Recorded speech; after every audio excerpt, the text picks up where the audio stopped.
Election campaigning in Malaysia's Johor state is in its final lap, ahead of polling on Saturday. Malay-based political parties such as UMNO, Pejuang and Bersatu are in a verbal war to win the hearts and minds of Malay voters.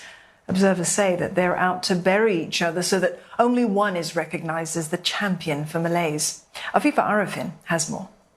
Kampung Melayu Majdi in Larkin had always been an UMNO stronghold.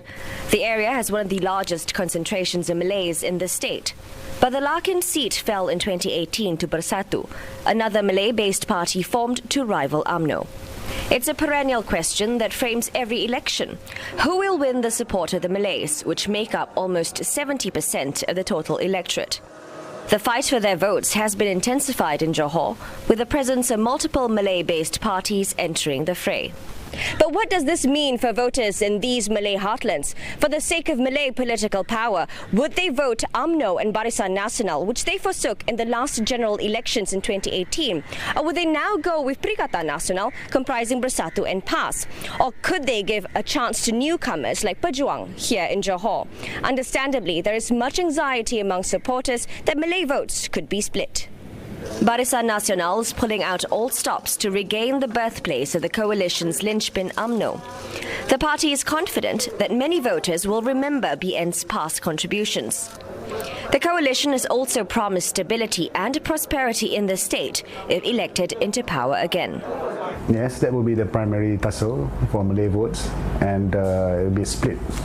But I think BN will overcome this because it's a party with a track record, and the others are just splinter parties of other parties. Looking at Melaka, which is also a state in the southern part of Peninsular Malaysia, which is a neighbouring state, the Malays came back, and the outcome I think everybody knows. But Perikatan Nasional, whose flags line the roads deep into the rural Malay heartlands, is not going down without a fight.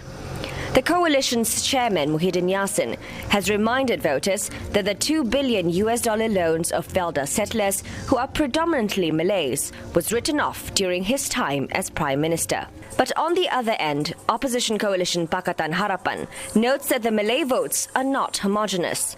After all, PH was able to wrest Johor from BN in 2018 with the support of the Malay middle ground. The vacuum in Malaysian politics, particularly among Malay voters, is very clear. UMNO is not the party for the future. But at the same time, which party captured the imagination?